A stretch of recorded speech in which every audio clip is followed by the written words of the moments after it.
کون بنے گا نیا چیف جسٹس آف پاکستان؟ پارلیمان کی 12 رکنی کمیٹی جسٹس منصور علی شاہ، جسٹس منیر اختر اور جسٹس یحییٰ آفریدی کے ناموں میں سے کسی ایک کا انتخاب کرے گی۔ چیف جسٹس کے تقرر کے لیے پارلیمان کی 12 رکنی کمیٹی کا اجلاس میں وقفہ کر دیا گیا ہے۔ سنی اتحاد کونسل کے 3 ارکان اجلاس میں شریک نہیں ہوئے۔ وزیر قانون اعظم نذیر تاڑ نے کہا کہ خصوصی پارلیمانی کمیٹی کا اجلاس اب رات 8:30 بجے ہوگا۔ چاہتے ہیں کہ سنی اتحاد کونسل کے ارکان اجلاس میں شریک ہوں۔ چیف جسٹس پاکستان کی نامزدگی کے لیے جو پہلی اسپیشل کمیٹی ہے پارلیمنٹری کمیٹی 12 رکنی، اس کا پہلا اجلاس ہوا ہے۔ ایکٹنگ سیکرٹری نیشنل اسمبلی موجود تھے، جنہوں نے اطلاع بھی کی، انہوں نے وہ پروسیڈنگ ساری کی ہیں۔ کمیٹی کے اراکین جو ہیں 9 اراکین نے میٹنگ اٹینڈ کی ہے۔ آئین کے آرٹیکل 175 کے مطابق 8 لوگوں نے یعنی 2/3 نے یہ فیصلہ لینا ہے، اور آئین میں یہ بھی لکھا ہے کہ اگر کوئی ویکینسی رہ جاتی ہے خالی، یعنی کسی پارٹی کی طرف سے نامینیشن نہیں آتی، اس کی سیٹ ہے، یا کوئی رکن خود میٹنگ اٹینڈ نہیں کرتے باوجود، تو اس کی وجہ سے جو پروسیڈنگز ہیں وہ نہیں رکے گی کمیٹی۔ اور بات بھی درست ہے کہ آپ نے چیف جسٹس پاکستان کا انتخاب کر رہے ہیں، اگر 2 لوگ یا 3 لوگ کہیں کہ ہم نے اس میں شرکت نہیں کرنی تو اس کی وجہ سے یہ پروسیس نہ رک جائے۔ کمیٹی میں جو ریکوائرڈ ممبرز ہیں، نمبر جو ہے وہ موجود ہیں، لیکن اس کے باوجود ہم نے سمجھا ہے کہ ہم جمہوری لوگ ہیں، اور جمہوریت کا حسن جو ہے وہ ساروں کا اکٹھے ہونے میں ہے، انکلوسیونیس میں ہے۔ تو ہم نے 4 اپنے دوستوں کو، راجہ پرویز اشرف صاحب کو، جناب احسن اقبال صاحب کو، جناب کامران مرتضیٰ صاحب اور محترمہ رانا صاحبہ کو، انہیں ریکویسٹ کی ہے کہ اسپیکر نیشنل اسمبلی صاحب کو بھی ہم نے ریکویسٹ کی ہے کہ ان کے چیمبر میں وہ جائیں اور وہ کوشش کریں کہ جو پی ٹی آئی کے دوست جنہوں نے، یا سنی اتحاد کونسل کے دوست، یا جس بھی جماعت سے ان کا تعلق ہے، انہیں وہ ریکویسٹ کریں کہ وہ دوبارہ۔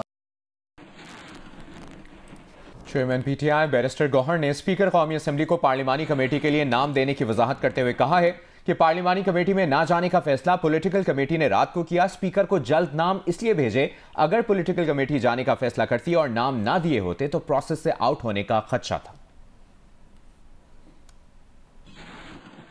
پی آئی کی قیادت کو ڈسکریڈٹ کرنا اور ہمارے ایک خلیج پیدا کرنا اور یہ پیدا کرنا کہ جی، لیکن ایک بات واضح ہے، پاکستان تحریک انصاف متحد ہے، اس میں کوئی فارورڈ بلاک نہیں ہے، سب کا لیڈر کل بھی تھا، آج بھی ہے، پرسوں بھی ہوگا، چاہے وہ جیل کے اندر ہے چاہے وہ جیل کے باہر ہے۔ جو جج کی ترمیم ہے، ہم نے کل نام دیے تھے، ہمیں کہا گیا تھا کہ ایک ٹائم فریم ہے، اس ٹائم فریم کے اندر آپ ہمیں نام دے دیں۔ چونکہ ہماری پولیٹیکل کمیٹی کی میٹنگ رات کو ہوتی ہے، ہم نے نام دے دیے تھے تاکہ وہ ٹائم باؤنڈ تھا، تو ایسا نہ ہو کہ اگر ہم فیصلہ کریں تو پھر ہمارے نام نہ ہو اور ہمیں آؤٹ کیا جائے پروسیس سے۔ پولیٹیکل کمیٹی جب فیصلہ کرتی ہے وہی پولیٹیکل پارٹی کا فیصلہ ہوتا ہے، وہ منوعان ہم اس تسلیم کرتے ہیں اور اس پہ عمل درآمد کرتے ہیں۔ ہم نے ججز میں سے ہم نے کوئی تفریقہ نہیں کیا کہ یہ ہمارا جج ہے یہ اس کا جج ہے، البتہ ججز کا یہ ضرور ہے کہ جو سینئر ہو وہ قانون کے مطابق آگے۔ Human rights commission of Pakistan نے پارلیمان سے منظور ہونے والی 26ویں آئینی ترمیم کے کچھ نکات پر شدید تحفظات کا اظہار کیا ہے۔ اپنے بیان میں ایچ آر سی پی نے کہا کہ اولین مسودے میں تبدیلیوں کے باوجود ترمیم سے عدلیہ کی آزادی ختم ہونے کا خدشہ برقرار ہے۔ آئینی بینچز کی تشکیل میں سیاسی مداخلت کی وجہ سے ان بینچز کی ساکھ متاثر ہوگی۔ آئینی بینچز کی تشکیل اور ججز کی شمولیت کا جو طریقہ بنایا گیا ہے اس پر تحفظات ہیں۔ ایچ آر سی پی نے مزید کہا کہ چیف جسٹس کے تقرر کی پارلیمانی کمیٹی میں حکومت وقت کو خطرناک بالادستی حاصل ہے۔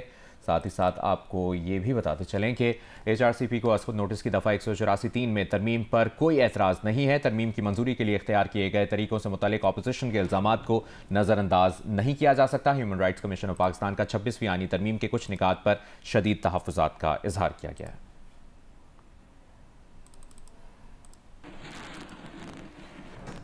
وزیر اعلیٰ خیبر پختونخوا علی امین گنڈاپور نے کہا ہے کہ اگر سینئر ترین جج کو چیف جسٹس سپریم کورٹ نہ بنایا تو احتجاج کریں گے۔ پشاور میں گفتگو کرتے ہوئے علی امین گنڈاپور نے کہا کہ احتجاج کا پروگرام ابھی بنا رہے ہیں، پورا ملک بلاک کریں گے۔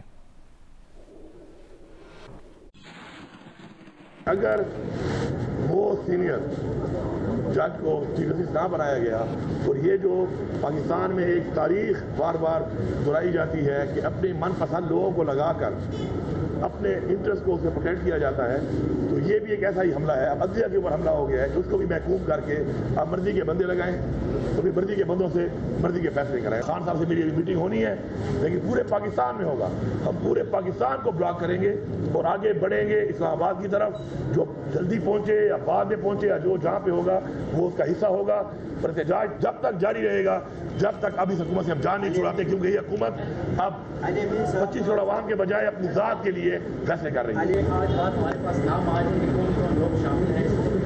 جی جی بالکل آئے ہوئے ہیں نام سامنے، پارٹی جو ہے اس کو میرے خیال میں آج اناؤنس بھی کرے گی، شوکاز بھی دے گی، اور انشاءاللہ ایسے لوگوں کی کوئی گنجائش نہیں ہے۔ جو بھی ہے، جس کا بیٹا ہے، جس کا بھائی ہے، جو غدار ہے، بزدل ہے، بکاؤ ہے، زمین فروش ہے، اس کی کوئی گنجائش نہیں ہے اس پارٹی میں۔ جو لوٹے یا یہ جو غدار یا بزدل، سب کی کیٹیگری ایک ہے، کوئی بہانہ نہیں ہے اس میں۔ جنہوں نے ووٹ دیا ہے اور اس کے علاوہ پارٹی انکوائری بھی کر رہی ہے شوکاز دے کر۔ جو لوگ شامل تھے ووٹ کی ضرورت نہیں پڑی دینے کی، لیکن وہ سب پہ شامل ہو گئے تھے جو عمران خان کے کمر میں چھرا گھونپا ہے، ان سب کو انشاءاللہ پارٹی سے فارغ کیا جائے۔ جامعہ پنجاب لاہور میں ہاسٹلز پر پولیس چھاپوں کے خلاف طلباء کے احتجاجی مظاہرے پر یونیورسٹی گارڈز نے دھاوا بول دیا۔ جامعہ پنجاب کے گارڈز اور طلباء کے تصادم میں 10 یونیورسٹی گارڈز اور ایک طالب علم زخمی ہو گئے۔ پنجاب یونیورسٹی کی انتظامیہ کا کہنا ہے کہ طلباء نے گارڈز پر پتھراؤ اور تشدد کیا، شیشے کی بوتلیں ماری۔ تشدد کرنے والے طلباء کے خلاف مقدمے کی درخواست دے دی ہے۔ یونیورسٹی انتظامیہ کے مطابق مشتعل طلباء نے متعدد گاڑیوں کے شیشے بھی توڑ دیے۔ یونیورسٹی انتظامیہ کا کہنا ہے کہ سیکیورٹی گارڈز طلباء کو اشتعال انگیز تقریریں کرنے سے روک رہے تھے۔ ہاسٹل چھاپوں کے خلاف احتجاج کرنے والی طلباء تنظیموں کا موقف ہے کہ گارڈز نے ان کے پرامن احتجاج پر بلا جواز حملہ کیا۔ پارٹی پالیسی کے خلاف آئینی ترمیم کے حق میں ووٹ دینے والے بی این پی مینگل کے سینیٹر قاسم رونجھو نے سینٹ کی نشست سے استعفیٰ دے دیا ہے۔ استعفیٰ دینے کے بعد اختر مینگل کے ساتھ گفتگو میں قاسم رونجھو نے کہا کہ انہیں اٹھانے والوں نے زبردستی مہمان بنائے رکھا، اسی دوران انہیں ملیریا بھی ہوا اور ڈائلسس بھی کروانا پڑا۔ یہاں اس حال میں بے حس حال لوگوں کے ساتھ بیٹھنا اپنا سمجھ سے باہر سمجھا تو میں نے ریزائن کیا ہوا ہے۔ وہ مچھروں کے کاٹنے سے، ایک پہلے میں ڈائلسس کا مریض ہوں اور اس حالت میں مجھے 2 دفعہ ڈائلسس بھی کروایا، لے گئے تھے اسپتال، اس کے بعد مچھروں کے اندر سے ملیریا ہو گیا اور اس ملیریا کے اندر پھر لے گئے اسپتال۔